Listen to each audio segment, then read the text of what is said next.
आफताब जहांगीरी सुल्तानुल औलिया अलहाज सूफी ख्वाजा मोहम्मद हसन शाह क़द्दसल्लाहु सिर्रहुल अज़ीज़। वज़ू की हकीकत।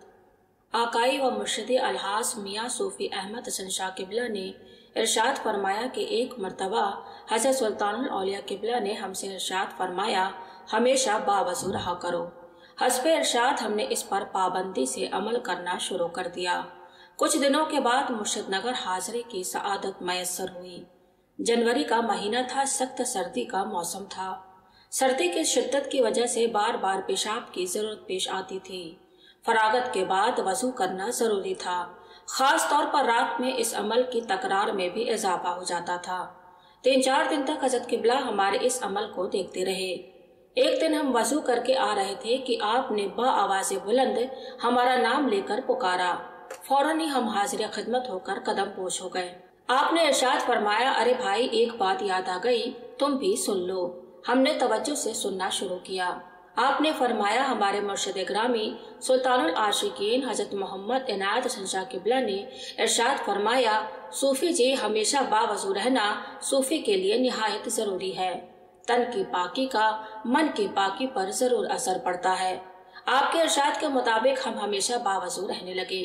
दिन रात में कितनी मर्तबा वजू करना पड़ता था, अल्लाह ही बेहतर जानता है। अब तो हमें तादाद भी याद नहीं रही। बरसों तक यही मामूल रहा। एक दिन हम कुछ गौर फिक्र मुराकबा में बैठे हुए थे कि मन जानिबिल्लाह हमको वजू की हकीकत मालूम हो गई। फिर आपने अपने दस्ते मुबारक की हथेली पर दूसरे हाथ की हथेली मारते हुए बड़े वालेहाना अंदाज में फरमाया, बस साहब, हमको वजू की हकीकत मालूम हो गई। अल्लाह ताला के फजल करम और पिराने अज़ाम की दुआओं से आज तक बावजू हैं। थोड़ी देर खामोशी अख्तियार की, उसके बाद फरमाया, भाई, एक वजू तो वो है जो हम नमाज के लिए करते हैं। ये वजू नमाज के वक्त नमाज की अदायगी के लिए किया जाता है। दूसरा वजू 24 घंटे के लिए होता है और ये वजू है ख्याल का पाक करना। ख्याल पाक होगा तो इरादा भी पाक हो जाएगा और जब इरादा पाक होगा तो अमल भी पाकीज़ा होगा। वो अमल हुआ हाथ से हो या पैर से हो। हाथ कोई गलत काम नहीं करेगा, पैर किसी गलत काम के लिए या किसी गलत मकाम के लिए नहीं उठेगा, निगाह किसी गलत काम के लिए नहीं उठेगी, जबान किसी गलत बात के लिए नहीं खुलेगी, कान कोई गलत बात नहीं सुनेंगे। बस साहब, हमको तो यही बतलाया गया है और ये बात हमारी समझ में इस तरह बैठ गई है कि बस पूछो मत। आगे तुम्हारी मर्जी। अल्लाह तौफीक दे तो हमारे इस बात का ख्याल रखना। अकाई व मुर्शिद इरशाद फरमाते थे कि ये अंदाज़े तरबियत कहीं और नहीं देखा।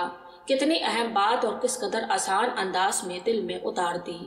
हकीकत भी यही है कि इंसान के तमाम अफ़आल का इन्हिसार ख्याल पर है। ख्याल ही से इरादा का ज़हूर होता है और इरादे से अमल का सुदूर होता है। इससे बड़ी और क्या करामत हो सकती है कि इंसान को इताअत खुदाबंदी के लिए हमा वक्त का पाबंद कर दिया जाए और ये बतला दिया जाए कि वो उसकी गुलामी से एक लम्हा के लिए भी आज़ाद नहीं। रहती दुनिया तक रहे इस बाग की यारब बहार, फूलता फलता रहे यूं ही गुलिस्ताने हसन। सब्र इस्तक़लाल से हम सबको तू मजबूत रख, या इलाही हाथ से छूटे न दामाने हसन। कैसे कैसे मारिफत के फूल खिलते हैं यहाँ, आके देखे तो कोई रंगे गुलिस्ताने हसन। अपने मौला के कदम के साए के नीचे जिए और मरना हो तो उनके आस्ताने पर मरे। जिंदगी और मौत हो उनकी रजा के वास्ते। मेरे अहबाबे तरीकत भी रहे आबाद व शाद, दीन व दुनिया में बाज़ाज़ कराम व बामुराद। फजल फरमा जुमला इख्वानुन सफ़ा के वास्ते। ता अबद मौला हमारे शमाए बस में जा रहे और हम सौजान से परवाना सिफत कुर्बान रहें। कर अता हम सबको सौजाने फिदा के वास्ते।